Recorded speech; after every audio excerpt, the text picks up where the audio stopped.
Hello everyone, it's your host Dripko, and today we are going to be going over Roronoa Zoro. Now, I've had a pretty long chain of One Piece videos over the time span of this channel, and arguments always evolve, Zoro being especially not immune to this. In fact, I would go on to say that Zoro is actually surprisingly underrated, if anything. Now, obviously every obsequious fandom has its over exaggerated expectations of a character. Some people think Zoro would solo all the One Piece verse that are not Yonko themselves by himself, mainly simply because of Edge, but this is obviously going over him more realistically and will describe many of his character traits while describing the limits of what his abilities really be argued as. I also think there's many things that should be said here for the community to etch in their hearts and minds and to show around when the time comes. So I think this will be overall an important piece to the scaling archive. I have very similar to my Kaido and Big Mom videos respectively. Now, as always, if this is maybe your second time coming here, not your first rodeo, maybe you should consider subscribing, or if you like the video or learn something new, maybe consider liking the video as well. I really appreciate it. So let's get started. Now, before we begin power scaling, I want to go over Zoro as a character. This is the same man who was willing to die versus Dracule Mihawk, the world's greatest swordsman, early on in the One Piece story. He also was willing to cut off his own legs instead of doing nothing when trapped on Little Garden. And finally, he took on all of Luffy's pain and of course bowed down to Mihawk so he can be stronger during the time skip for Luffy's journey. What I'm trying to articulate is Zoro's willpower is almost childlike in that he has no control over it. Case in point, him using Haki in Alabasta and the rooftop without even knowing, as we all know Haki is spirit or willpower. Now let's get down to the nitty-gritty of Zoro's actual power. Ichiro Oda stated after the time skip, Luffy focused on all three types of Haki. Sanji focused on observation Haki, as seen when he dodged Katakuri's jelly bean, the future Psy King himself, and Zoro focused on armor Haki, as seen when he cut through Pika's full body armor Haki with 3000 world. When Zoro received Odin's sword, Enma, a sword that exudes the wielder's Ryo on its own, Kinemon says a normal swordsman would be finito, Chief Keef, but Zoro got his arm Haki back. Zoro at his best has Ryo, though it's never obviously stated but implied. But the reason why I say he has Ryo is because he cuts Kaido's scales to the shock of Kaido himself, Big Mom, and Killer with a move called Black Rope Twister. Now this looks to be Ryo, but it is also said to be a strange Haki from Enma. 9 Sword Style Ashura Farce of the Dead is Zoro's first time showing Conqueror's Haki coding, in which he was able to scar a hybrid Kaido. His Haki is so good, he can survive an explosion from King that would have defeated him. These are Zoro words himself, but he used armor Haki to protect himself. Zoro really takes it to the next level when he gets better control of advanced Conqueror's Haki and learns to go all out with his Haki like Odin did with Enma in the past, coating his swords in Conqueror's Haki for the rest of the King fight. He then goes on to cut King's mask, forcing King to rip it off entirely and reveal his Lunarian face. Even when Zoro's coated in, of course, Purgatory Onigiri with Conqueror's Haki, King took no damage because of the flames on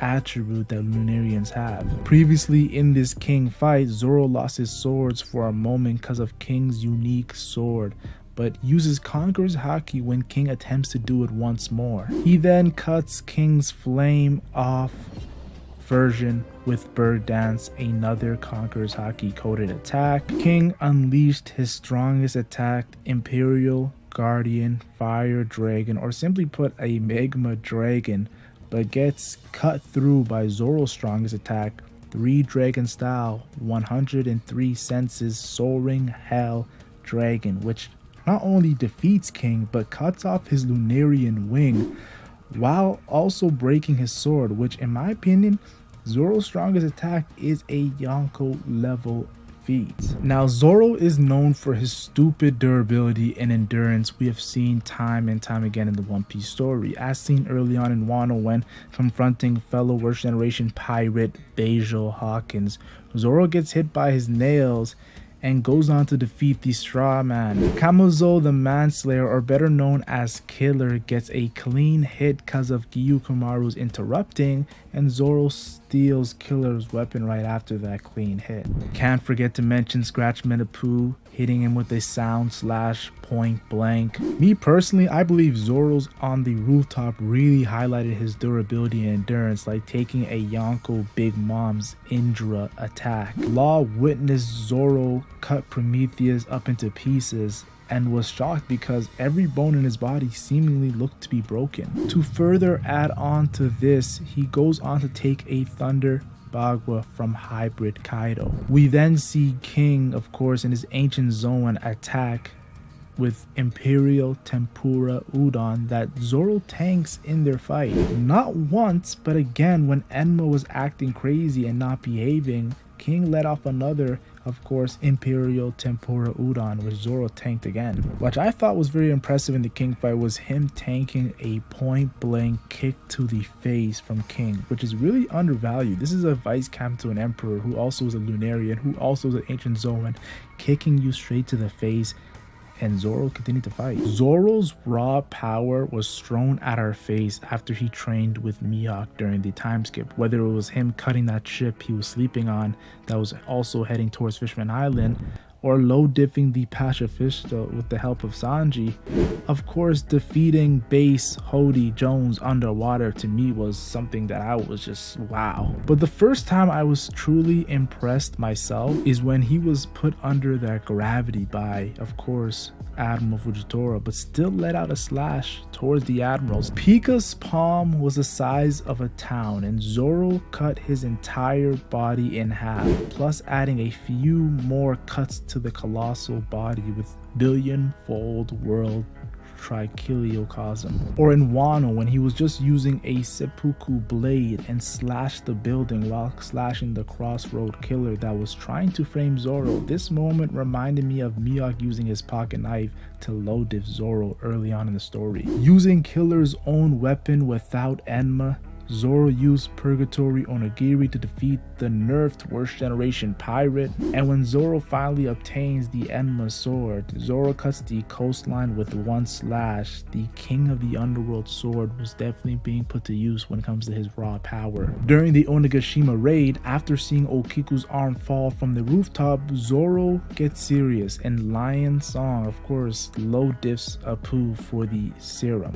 And when Zoro is actually on the rooftop, he casually blocks a demolition gust from Kaido. Again, something that I thought was really cool when it comes to Zoro's power is him cutting Kaido's blast breath with Kinemon style. Or a moment of shock when Big Mom yells to Kaido to dodge as Zoro unleashes the flying dragon blaze that cut the huge skull horn on Onigashima. Or Zoro's him moment of blocking ocean sovereignty for a couple of seconds, a top 5 attack in the series from 2 Yonko combined. Honestly, you could argue it surpasses Galaxy Fist, Divine Departure. It might be even crazy but say this, but maybe even Blazing Bagua and Bajorang Gun, but I think that would be a little too jumping the gun. After this, Zoro got healed by Chopper and jumped out of his bandages to Onigiri King to start off their battle. And during Egghead Island, from his sleep, he blocked Kaku's Tempest Kick Sky Slicer. And then Kaku awakens his Delphoid ability and uses a attack called Nose Gun, a named attack, and base Zoro blocked it. In general, Zoro and his base was overpowering and an awakened CP0 agent. We also see in his base form him blocking a Seraphim attack. I think what really makes me appreciate Zoro's raw power is going back to the King fight. Flames On in the beginning was tanking Zoro's Advanced Conqueror's Haki, which is understandable when Luffy compared the Seraphim to Kaido. Remember, King tanked Zoro's Black Rope Dragon Twister, the same one that cut Kaido's scales, but King began to block Zoro's attacks towards the end of the fight when his flames were even on, showing that his raw power was increasing during the fight.